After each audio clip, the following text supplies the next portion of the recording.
What's good, YouTube? And welcome to Alliance Insight pre-orders being up for Tier 0 and Gamer's Choice. I haven't been able to look through Tier 0s yet, so this will be a bit of a React Andy. And then I have looked through Gamer's Choice, and just with these first couple of cards, there's a very different game plan between these vendors. I see that they have Song of the Dominators QCR at 200 over here, and Diabellstar Vengeance at 200, where they had these at hundreds and still even have this in stock. So just different directions from these two. Let's go ahead and continue through and see what they're doing differently. Malice P. March Hare at 162, which sold out over here at 199. And then the Dark Magician Girl at 135 that also sold out at 200 on Gamer's Choice. So I like to see these different takes from pre-sellers, not just copy notes, go after each other's prices, try to go together.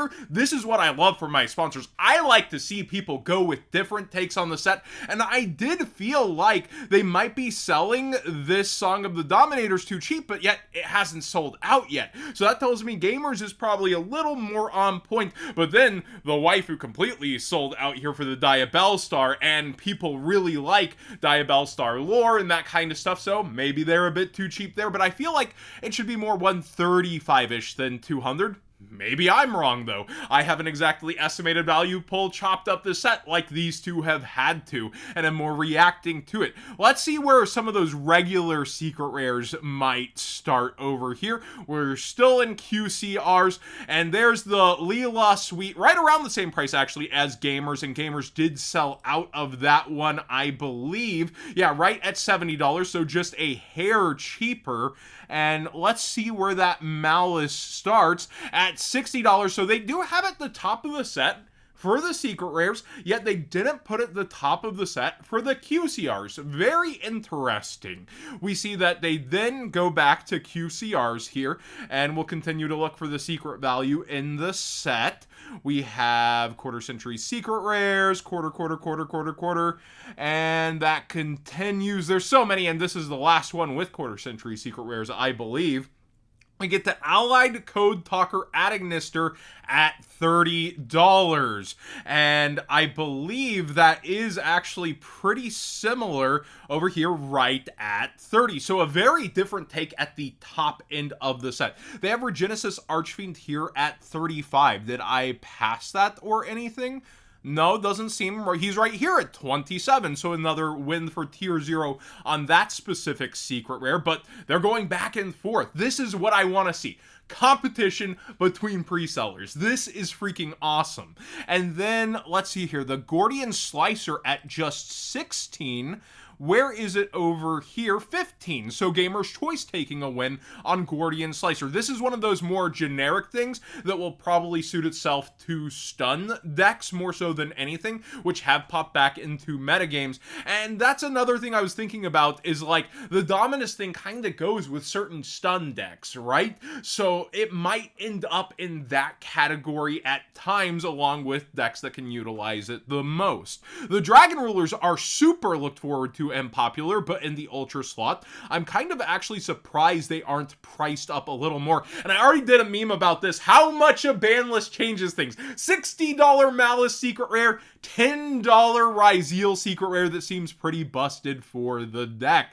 Secret rare Dragon Ruler XCs at 10 over here. Let's continue over. We see that they put Star Ryzeal a little more expensive. Diabellstar Vengeance a little more expensive. Do keep in mind, Tier 0 offers free international shipping when you hit a certain amount, so they probably have to calculate that into some of their prices, and then they're going through customs like Brazil and that sort of stuff. So do keep in mind some of their prices do have to actually consider that even towards the lower ends of the set. Let's see here, they have the Disaster Dragon Ruler of All Apocalypse Ultra Rare at $5. So that is also interesting. The Dragon Ruler stuff I expected to kind of be pushed, but then you have Regenesis and you do have the Malice. Like, it makes a bit of sense. Okay, $5 on a new live twin piece of support. I kind of expected that to be more towards 10. This set feels cheap to me, and maybe I overhyped it in my head. We have one $60 secret rare, several quarter centuries being argued about at the top of the set between these two vendors. I want to say that I feel like it is still a little bit too cheap. This is more than just a DLC, although it does patch update some of the best decks like Malice and other things, but you have things super unique to the set that have room to grow and might be a hair underpriced here, but I also feel like maybe I'm coming in with too great of expectations after seeing both of these vendors price it down so much more than I expected. I never want you all to shop with FOMO, and I do react in these videos. I am genuinely like trying to crunch numbers, like how are they getting here? Do they expect it to go just on QCRs? Like there's only one $60 secret. Where's the money? And it makes this set to feel less valuable than I thought heading into the WCQ season. I thought this was going to have a lot of hype behind certain things, considering the buyouts they've caused as well. Although I guess mediocre things coming out have caused crazy buyouts before for all that previous support, and people jump at it initially. But we're talking like double down buyouts for stuff like Regenesis, right? So it does feel like just a hair cheap of estimated value pulled. And maybe they're pricing assuming that there's going to be that hype let out of the room towards the WCQ season, even though the format's so good. I don't know. Something just feels cheap about this to me versus the typical Yu-Gi-Oh set, and maybe I'm missing it. Let me know if you think I'm wrong, because I'm trying to just gather the numbers in my head here, and the QCRs are still extremely hard to pull. You're going to be over, what, like 5-6 cases, 6 I believe, to get them all still. And so you have to mass open, which both of these will do, but then the numbers feel like it's trying to rush, break even, and sell the set. And I do get the Ryziel card is there, and then I guess Malice would be up for reprint, except for this, which would be the support, the legacy support, and they'll keep Malice around for a bit. I just guess I had different expectations for the set as a whole. I expected a couple of higher prices, and I think I would have tried to price that way. So I'm feeling a bit of a disconnect right now to Alliance Insight. But again, let me know what you think, because it's largely the QCRs, right? Like, let's see if we can get just the secret rares and ultra rares and see how that actually prices up. I've never actually used this filter and go through. So we have 60, 30, 27, 27, 27, 25, 20. Usually you see like sites try to EVP then out a ton of 20s, right? But instead we're immediately down to the 15s, 13s, 10, and 5 right after that. So, I mean, they're doing an honest, accurate representation of what they think the set will end up at.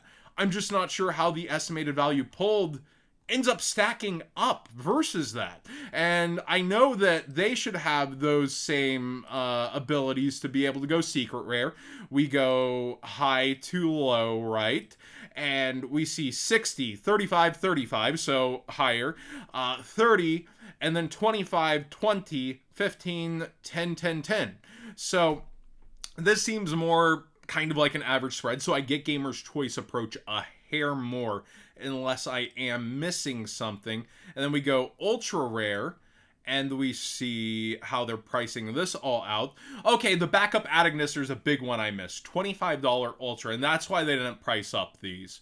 That makes a bit more sense. That's why when I'm scrambling to do live react Andes, I miss something once in a while. And the backup Adagnister, having that in the ultra rare slot versus mass case openings and having the expectation, let's say, even a $20 card, like, that makes sense. And then the Witches of White Forest card at 15, that's why the Dragon Rulers aren't pulling the value that I was quite expecting. Makes a bit of sense. And then again, maybe I'm a boomer that's too attached to the Dragon Rulers. Okay, panic over. Makes sense why things are priced the way they are. But again, these two vendors going head to head have very different visions of the set, and that usually tells me somebody mispriced something somewhere. Do keep in mind, pre-sales are gambling. You're going versus these two houses and their estimated value chop up pull and what they think will happen with the metagame on top. That's why there's usually a couple of cards that are going to be winners and a lot of cards that will be losers, and why you hedge your bets during pre-sales, or you end up waiting for opening week, and buyouts are faster than ever, and you kind of try to time it. You got those options basically when you are hunting new cards. That's why I like to feature pre-sales, even though it's a gamble. You're gambling whenever you jump in buying cards. Thanks for watching today's semi-market watch pre-sale review, I guess you would say. And seriously, it is crazy to watch the differences in these two.